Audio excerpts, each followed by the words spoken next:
Hello students, তোমাদের সবাইকে আমাদের চ্যানেলে ওয়েলকাম জানাই। আমরা তোমাদের ক্লাস 10-এর মাধ্যমিক পরীক্ষার্থীদের জন্য এমসিকিউ এর মাস্টার সিরিজ স্টার্ট করে দিয়েছি। ফিজিক্যাল সায়েন্সের যে আমরা এমসিকিউ এর সিরিজ প্রোভাইড করছি, সেখানে আমাদের অলরেডি একটা ক্লাস দেওয়া হয়েছে, যেখানে আমরা কোয়েশ্চেন নাম্বার 1 থেকে 15 মানে 15টি এমসিকিউ আমরা আলোচনা করেছি এবং প্রত্যেকটা প্রশ্নের আনসার আমাদের ফার্স্ট ক্লাসে খুব সহজ করে ব্যাখ্যা করা হয়েছে। যারা ফার্স্ট ক্লাসটা দেখুন অবশ্যই দেখে নিও। আজকে আমরা কোয়েশ্চেন নাম্বার 16 থেকে স্টার্ট করব এবং প্রত্যেকটা প্রশ্ন আমরা বুঝে নেব আনসারগুলো কেন হচ্ছে, খুব সহজ করে আমরা এক্সপ্লেন করব এবং আমরা খুব শীঘ্রই তোমাদের বলেছিলাম যে তোমাদের লাইফ সায়েন্সের এমসিকিউ স্টার্ট হয়ে যাবে, সেটাও কিন্তু খুব শীঘ্রই আমাদের চ্যানেলে নিয়ে আসবো। চলো আমরা আজকে ফিজিক্যাল সায়েন্সের কোয়েশ্চেন নাম্বার 16 থেকে পরপর প্রশ্নগুলো দেখে নিই। প্রথমে বলেছে এসটিপিতে 2 মোল অক্সিজেনের আয়তন কত? 1 মোল যে কোনো গ্যাসের আয়তন, তোমরা জানো 1 মোল যে কোনো গ্যাসের আয়তন হচ্ছে মোলার আয়তন, মানে 22.4 লিটার, তাই না? 22.4 লিটার হচ্ছে 1 মোল যে কোনো গ্যাসের আয়তন। তাহলে 1 মোল অক্সিজেনেরও আয়তন কত হবে? 22.4 লিটার হবে। এবার এখানে আমাকে দিয়েছে 2 মোল, তাহলে 2 মোল অক্সিজেনের আয়তন কত হবে? 22.4কে আমাকে 2 দিয়ে গুণ করতে হবে, তাহলে 44.8 লিটার। দেখো পরীক্ষার সময় অনেকে আবার তাড়াহুড়ো করে অপশান না দেখে কিন্তু টিক করে দেয়। কেউ যদি এটা টিক করে তাহলে কিন্তু ভুল হয়ে যাবে, হয়তো 44.8 দেখে সেটা টিক করে দিল, কিন্তু এখানে দেখো মিলিলিটার আছে, তার মানে এটা কিন্তু উত্তর হবে না। 22.4 লিটার মানে অপশান এ হবে তোমার রাইট আনসার। ওকে, এখানে কিন্তু ব্যাখ্যা করা হয়েছে। এরপরে কোয়েশ্চেন নাম্বার 17 বলছে নিচের কোনটি তাপ পরিবাহিতা সবচেয়ে বেশি? এখানে দেখো তামা, তামা থেকে বেশি হচ্ছে রূপোর, কেমন, এবং এখানে দেখো হিরে বা ডায়মন্ডের কিন্তু তাপ পরিবাহিতা সব থেকে বেশি হয়। হীরের মধ্যে, এটার মধ্যে দেখো তাপ যায় কিন্তু তড়িৎ যায় না, কেমন, হীরের মধ্যে তাপ গেলেও তড়িৎ যায় না, কিন্তু তাপ যায় এবং তার পরিবাহিতা হচ্ছে সব থেকে বেশি। এই অপশানগুলোর মধ্যে বা পৃথিবীতে সমস্ত যা কিছু পাওয়া যায়, যে সমস্ত বস্তুগুলো পাওয়া যায়, তার মধ্যে হীরের তাপ পরিবাহিতা সব থেকে বেশি, এটা মনে রাখবে। এরপরে কোশ্চেন নাম্বার 18 বলছে দেখো একটি লাল ও একটি বেগুনি বর্ণের আলোক রশ্মি বায়ু মাধ্যমে একই কোণে একটি প্রিজমের তলে আপতিত হয়ে যথাক্রমে আর ও ভি প্রতিসরণ কোণ উৎপন্ন করলে নিচের কোণটি ঠিক? কেমন, এখানে কোণটি স্পেলিংটা ঠিক করে নেবে, কেমন, এখানে যেখানে যেখানে লেখা হয়েছে দেখবে প্রত্যেকটাতেই কোণটি স্পেলিংটা এরকম হয়ে গেছে, এটা করে নেবে বানানটা। ওকে, এগুলোতে যেখানে যে অপশানটা দেওয়া হয়েছে দেখো আমরা জানি যে লাল আলোর তরঙ্গ দৈর্ঘ্য সবচেয়ে বেশি, কেমন, যার তরঙ্গ দৈর্ঘ্য সবচেয়ে বেশি, মনে রাখবে যার তরঙ্গ দৈর্ঘ্য সবচেয়ে বেশি তার প্রতিসরাঙ্ক তত কম, কেমন, মানে তরঙ্গ দৈর্ঘ্যের সঙ্গে প্রতিসরাঙ্ক হচ্ছে ব্যস্তানুপাতিক সম্পর্ক। তরঙ্গ দৈর্ঘ্যের সঙ্গে মানে প্রতিসরাঙ্ক, মানে তরঙ্গ দৈর্ঘ্য বাড়লে প্রতিসরাঙ্ক কমে, তরঙ্গ দৈর্ঘ্য কম হলে প্রতিসরাঙ্ক বাড়ে, ব্যস্ত সম্পর্ক। এবার আমি বললাম যে লাল আলোর তরঙ্গ দৈর্ঘ্য বেশি, তাহলে লাল আলোর তরঙ্গ দৈর্ঘ্য বেশি হলে তার প্রতিসরাঙ্ক কী হবে? কম হবে। কার থেকে কম হবে? ভায়োলেট আলো মানে বেগুনি আলোর থেকে কম হবে। তাহলে লাল আলো থেকে বেগুনি আলোর প্রতিসরণ কোণ বা প্রতিসরাঙ্কর মান এখানে বেশি হবে, তার মানে অপশান ডি যেটা আর লেস দ্যান ভি হবে রাইট আনসার। এরপর নেক্সট কোয়েশ্চেন বলছে এখানে দেখো তড়িৎ আধান সংক্রান্ত কুলম্বের সূত্রটি প্রযোজ্য যখন দুটি আধানের প্রকৃতি কেমন? আমরা কুলম্বের আধানের মানে সূত্রের ক্ষেত্রে আমরা যেটা ধরে নিই সেটা হচ্ছে দুটি বিন্দু আধান হিসেব করি এবং তার মধ্যে আমরা আধানের হিসেবগুলো বা কুলম্বের সূত্রগুলো প্রযোজ্য করি, তাই না, প্রয়োগ করি। তাহলে দুটোকে আমাদের পয়েন্ট মাস ধরতে হয়, পয়েন্ট মাস এবং মানে বিন্দু আধান ধরতে হয়, কেমন, তাহলে অপশান ডি হবে এখানে রাইট আনসার। এরপর আলফা কণায় উপস্থিত থাকে, আলফা কণা মানে আমি বলেছিলাম যে আলফা কণা মানে হিলিয়াম কণার সমতুল্য, কেমন, হিলিয়াম কণার কিন্তু এখানে সমতুল্য, যেখানে প্রোটন থাকে কটা? প্রোটন দুটো থাকে এবং নিউট্রনও থাকে দুটো। তার কারণ দেখো এটাকে আমরা প্রকাশ করছি HE, ভর সংখ্যা 4 আর পারমাণবিক সংখ্যা 2, তাহলে পারমাণবিক সংখ্যা 2 মানে প্রোটন দুটো আছে, ভর সংখ্যা 4 থেকে 2 বাদ দাও, তার মানে 4 - 2 - 2 হচ্ছে নিউট্রন সংখ্যা, তাই না? তাহলে দুটো প্রোটন থাকে দুটো নিউট্রন থাকে, আমরা অপশান সিতে পেয়ে যাচ্ছি, কেমন, দুটি প্রোটন দুটো নিউট্রন, তাহলে এটা হচ্ছে আলফা কণা। এবং আমরা আগের ক্লাসে একটা কোশ্চেন পেয়েছিলাম যে যখন আলফা পার্টিকেল বেরোয় তখন কি ঘটে? মোলের আলফা পার্টিকেল বেরোলে সেখানে পারমাণবিক সংখ্যা 2 একক কমে যায় আর উপরে ভর সংখ্যা 4 একক কমে যায়। এই ধরনের প্রশ্ন তেজস্ক্রিয়তা চ্যাপ্টার থেকে আমাদের কিন্তু আসে। একই রকমভাবে আমরা এটাও বলেছিলাম যে বিটা রশ্মি যখন নির্গত হয় তখন উপরের ভর সংখ্যার কোনো চেঞ্জেস হয় না, শুধুমাত্র পারমাণবিক সংখ্যা বা পরমাণু ক্রমাঙ্ক 1 একক বেড়ে যায়। কোনো একটা মৌল সেখানে পারমাণবিক সংখ্যা কিন্তু 1 একক বেড়ে যায়। ওকে, মানে নতুন মৌল সৃষ্টি হয়। আর যখন গামা রশ্মির কথা বলেছিলাম, গামা রশ্মি হচ্ছে তড়িৎচুম্বকীয় বিকিরণ, সেখানে কিন্তু কোনো পরিবর্তন ঘটে না। ওকে, এরপরে কোশ্চেন নাম্বার 21, পর্যায় সারণীর কোন শ্রেণীতে কঠিন তরল এবং গ্যাস তিনটি অবস্থারই মৌল বর্তমান? আমরা যদি গ্রুপ 17 দেখি, গ্রুপ 17 কেন হবে অ্যান্সার? তার কারণ গ্রুপ 17-এর মধ্যে যেটা হ্যালোজেন গ্রুপ, সেখানে ফ্লোরিন রয়েছে। ফ্লোরিন সেটা হচ্ছে গ্যাসীয়, তাই না? এটা হচ্ছে গ্যাসীয়। আবার ক্লোরিন যেটা, সেটাও কিন্তু গ্যাসীয়। ব্রোমিন যদি আমরা দেখি, সেই গ্রুপ 17-এর মধ্যেই রয়েছে। ব্রোমিনটা হচ্ছে লিকুইড। কেমন? ব্রোমিনটা হচ্ছে লিকুইড। আয়োডিন, অ্যাস্টাটিন যে হ্যালোজেন দুটোর কথা আমরা বলছি, সেই দুটো হচ্ছে সলিড। তাহলে এখানে গ্যাসও রয়েছে যেমন ফ্লোরিন, ক্লোরিন। ব্রোমিন মানে তরলও রয়েছে, আবার কঠিন রয়েছে যেমন আয়োডিন, অ্যাস্টাটিন। তাহলে এই গ্রুপ 17-এর মধ্যে গ্যাসীয়, তরল এবং কঠিন 3 ধরনেরই মৌল কিন্তু থাকে। এটা কিন্তু ভীষণ ইম্পর্ট্যান্ট কোশ্চেন।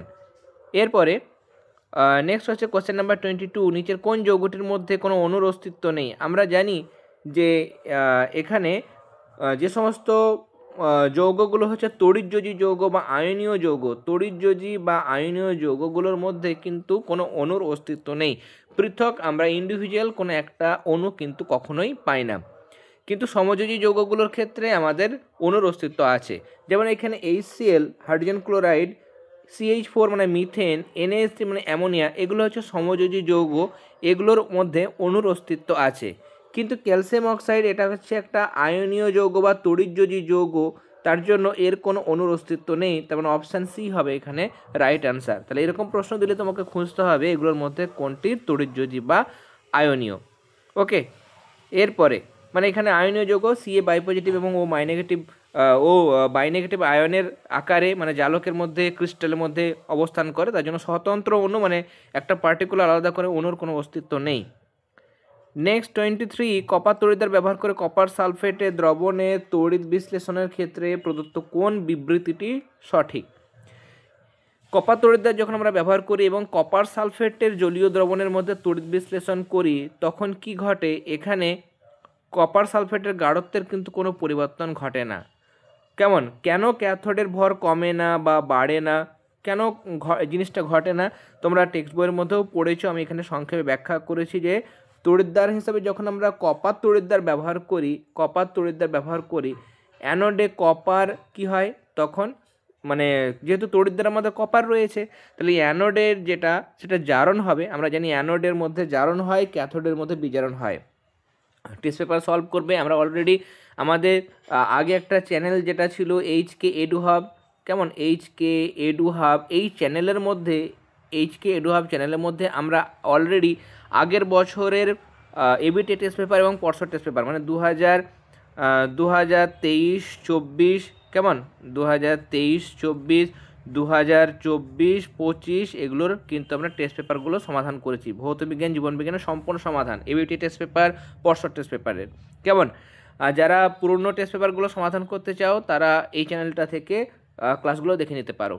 আর এবার তোমাদের যেটা পরশর টেস্ট পেপার বেরোবে, এবিটি টেস্ট পেপার বেরোবে, সেগুলো জীবনবিজ্ঞান, ভৌতবিজ্ঞানের সম্পূর্ণ সমাধানগুলো তোমরা এখন যেই চ্যানেলে ক্লাসটা দেখতে পাচ্ছ HK এক্সক্লুসিভ, এই চ্যানেলে তোমরা কিন্তু ক্লাসগুলো পাবে।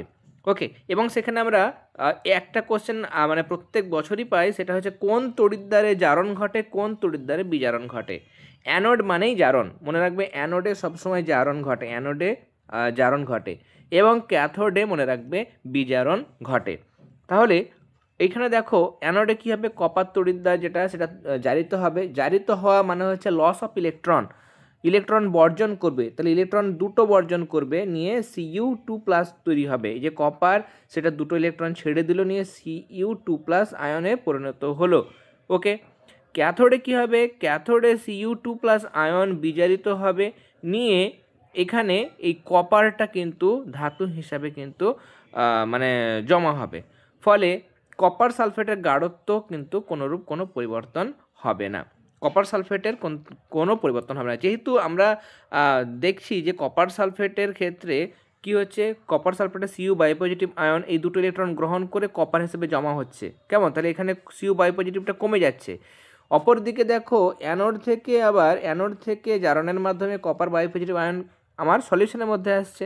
তাহলে সলিউশনের মধ্যে মানে দ্রবণের মধ্যে Cu2+ চলে আসছে, তাহলে বেশ মানে দ্রবণের মধ্যে Cu2+-এর গাঢ়ত্ব বেশি হওয়ার কথা, কিন্তু বাড়ছে না। তার কারণ দ্রবণের মধ্যে কপার সালফেটটা আবার ভেঙে যাচ্ছে, নিয়ে Cu2+টা ইলেকট্রন গ্রহণ করছে, মানে বিজারণ হচ্ছে, নিয়ে ধাতব কপার হিসাবে বাইরে বেরিয়ে যাচ্ছে, কেমন মানে ক্যাথোডে জমা হচ্ছে। তাহলে যেমন আয়ন আসছে সেরকম চলে যাচ্ছে, নিয়ে নিট যেটা কপার সালফেটের গাঢ়ত্ব সেটার কোনো পরিবর্তন কিন্তু ঘটছে না। ওকে, এরপরে ফেরিক হাইড্রোক্সাইডের বর্ণ যেটা সেটা মনে রাখবে লাল বর্ণের হয় বা লালচে বাদামি বর্ণের হয়, অপশান ডি। নেক্সট এখানে প্রশ্ন, লোহার আকরিক রেড হেমাটাইটের সংকেত কি? রেড হেমাটাইটের সংকেত হচ্ছে Fe2O3, এটা হচ্ছে ফেরিক অক্সাইড, কেমন এটা ফেরিক অক্সাইড, তার কারণ এখানে আয়রনের যেটা যোজ্যতা সেটা হচ্ছে 3। ওকে, ফেরিক অক্সাইড এটাই হচ্ছে আয়রনের একটা আকরিক অর্থাৎ রেড হেমাটাইট। নেক্সট, নিচের কোনটি দুটি কার্বন পরমাণু যুক্ত অ্যালকিল গ্রুপ? ওকে, এখানে স্পেলিংগুলো ঠিক করে নেবে, এখানে কোনটি এই স্পেলিংটা ভুল রয়েছে। দুটো কার্বন পরমাণু আছে এরকম একটা অ্যালকিল গ্রুপ। অ্যালকিল গ্রুপ কি? অ্যালকেন আমার আছে, ধরো একটা অ্যালকেন হচ্ছে মিথেন, প্রথম অ্যালকেন আমাদের, সেখান থেকে যদি একটা হাইড্রোজেন বেরিয়ে যায়, নিয়ে আমার তৈরি হবে বন্ড CH3, এগুলোকে আমরা বলবো অ্যালকিল গ্রুপ। ধরো পরে মিথেনের পরে আমার পরের অ্যালকেন হচ্ছে ইথেন থেকে যদি একটা হাইড্রোজেন বেরিয়ে যায় তাহলে তৈরি হবে বন্ড C2H5, এগুলো হচ্ছে অ্যালকিল গ্রুপ। তাহলে অ্যালকেন থেকে একটা হাইড্রোজেন বেরিয়ে গেলে যেটা তৈরি হয় সেটাকে অ্যালকিল গ্রুপ বলে, যেটাকে আমরা আর দিয়ে চিহ্নিত করি। এখানে মিথাইল যেটা, সেটাতে দেখো মিথাইল মানে বন্ড CH3, এখানে একটা কার্বন রয়েছে, কিন্তু প্রশ্ন হচ্ছে দুটি কার্বন পরমাণুযুক্ত। ইথাইলের মধ্যে আমার হচ্ছে বন্ড C2H5, তার মানে এখানে দুটো কার্বন রয়েছে, অপশান বি হবে রাইট অ্যান্সার। প্রোপাইলের মধ্যে 3টে রয়েছে। ওকে, এরপরে নেক্সট আমরা কোশ্চেনে যাব, কোনটি জীবাশ্ম জ্বালানি নয়? এগুলোর মধ্যে কয়লা, ডিজেল, পেট্রোল এগুলো কিন্তু জীবাশ্ম জ্বালানি, কিন্তু সৌরশক্তি জীবাশ্ম জ্বালানি নয়। নেক্সট, নিচের কোন লেখচিত্রটি সঠিক নয়? দেখো, আমরা পিভি বনাম পি লেখচিত্র, যেটা পিভি বনাম পি লেখচিত্র, এটা পিভি বনাম পি এই লেখচিত্রটা আমরা কিন্তু পাই, তাই না? মানে এখানে ভূমির সমান্তরাল হয়। ভি বনাম টি লেখচিত্র এরকমভাবে হয়, এটা ভি এটা টি, এবং এরকম একটা সলিড রেখা তারপরে ডটেড লাইন এরকমভাবে কিন্তু পাওয়া যায়, কেমন? যেহেতু পরম শূন্য উষ্ণতা, এটা একটা কল্পনা মাত্র। ওকে, পি বনাম টি যেটা সেটাও কিন্তু পাওয়া যায়, কিন্তু পি বনাম আইপি বলে হয় না। পি বনাম আইভি বা ভি বনাম আইপি এরকম হয়, কিন্তু পি বনাম আইপি এরকম কিন্তু লেখচিত্র কিছু হয় না। তার মানে অপশান এ হবে রাইট অ্যান্সার। এরপরে আমি এখানে দিয়ে দিয়েছি, দেখো প্রত্যেকটা, যে বয়লের সূত্র যেটা আমরা জানি যে পি সমানুপাতিক 1/v, মানে কোনাকুনি গুণ করো তাহলে পিভি সমান ধ্রুবক, পিভি সমান এখানে হবে কে, পিভি সমান কে মানে কনস্ট্যান্ট বা ধ্রুবক, যখন টি আর এন হচ্ছে স্থির। ওকে, এখানে মানে আমরা পিভি বনাম পি লেখচিত্র বলতে পারি, পি বনাম আইভি লেখচিত্র এগুলো সঠিক, কিন্তু পি বনাম আইপি লেখচিত্র এটা কিন্তু হয় না। চার্লসের সূত্র ভি সমানুপাতিক ক্যাপিটাল টি, তাহলে ভি এবং টি লেখচিত্র সঠিক। গেলুসাকের ক্ষেত্রে পি সমানুপাতিক টি, সেখানে পি এবং টি এর মানে পি বনাম টি লেখচিত্র ওটাও কিন্তু সঠিক, একমাত্র পি বনাম 1/p লেখচিত্রটা সঠিক নয়। নেক্সট কোয়েশ্চেন আমরা যাব, কোয়েশ্চেন নাম্বার 29, 29 নম্বর প্রশ্ন। এখানে বলছে মিথেন অক্সিজেনের সঙ্গে বিক্রিয়া করে বা অক্সিজেনের দহন করলে কার্বন ডাইঅক্সাইড এবং জল উৎপন্ন হয়, দুই অণু জল উৎপন্ন হয়, তাহলে 10 মোল মিথেন পোড়াতে এসটিপিতে কত অক্সিজেন লাগবে? এখানে আমরা দেখতে পাচ্ছি সামনে কোনো সংখ্যা নেই, মানে 1, তার মানে 1 মোল মিথেন পোড়ালে কত অক্সিজেন লাগছে? 2 গুণ আছে এখানে, তার মানে ডবল লাগছে, তার মানে 2 মোল O2 লাগছে। 1 মোল মিথেন পোড়াতে 2 মোল মিথেন লাগছে, তাহলে 10 মোল মিথেন পোড়াতে কত মোল অক্সিজেন লাগবে? 2 গুণিত 10 মানে 20 মোল অক্সিজেন লাগবে, 20 মোল। ওকে, 1 মোল যে কোনো গ্যাসের আয়তন হচ্ছে 22.4 লিটার, 1 মোল যে কোনো গ্যাসের আয়তন 22.4 লিটার, তাহলে 20 মোল অক্সিজেন যেটা লাগছে তার আয়তন কত 20 দিয়ে গুণ করবে, একটা শূন্য 10 দিয়ে গুণ করলে মানে 224ই হয়ে গেল এটা, তাই না? 224 দশমিক উঠে গেল, আর এখানে 2 পড়ে থাকবে, তাহলে গুণ করলে হবে আমার 448, 448 লিটার হবে এখানে রাইট আনসার। ওকে, এখানে আমি ব্যাখ্যা করে দিয়েছি প্রত্যেকটা, মানে লাইন ধরে ধরে ব্যাখ্যা করা হয়েছে। এরপরে নেক্সট কোশ্চেন আমাদের তরলের কত প্রকারের তাপীয় প্রসারণ গুণাঙ্ক আছে। আমরা জানি দুই ধরনের প্রসারণ গুণাঙ্ক আছে, এক হচ্ছে আমার আপাত প্রসারণ গুণাঙ্ক, আর 2 নম্বর হচ্ছে প্রকৃত প্রসারণ গুণাঙ্ক। এই দুই ধরনের কিন্তু প্রসারণ গুণাঙ্ক হয়। তাহলে আমরা আজকে কোশ্চেন নাম্বার 30 পর্যন্ত আলোচনা করলাম। এরপরে নেক্সট ক্লাসে আমাদের আরও অনেক ইম্পর্টেন্ট ভিভিআই এমসিকিউ রয়েছে, সেগুলো কিন্তু আমরা নেক্সট ক্লাসগুলোতে দেখে নেব। ক্লাসগুলো যারা দেখছো ভালো লেগে থাকলে অবশ্যই ক্লাসগুলোতে লাইক দেবে, বন্ধুদের সাথেও শেয়ার করে নেবে, আর যারা প্রথমবার চ্যানেলটিতে এসছো অবশ্যই সাবস্ক্রাইব করে নিও। তোমাদের টেস্ট পেপার বেরোলেই আমাদের চ্যানেলে কিন্তু টেস্ট পেপারের সমাধানগুলো স্টার্ট হয়ে যাবে। ওকে, তাহলে তোমরা সবাই খুব ভালো থেকো। All the very best.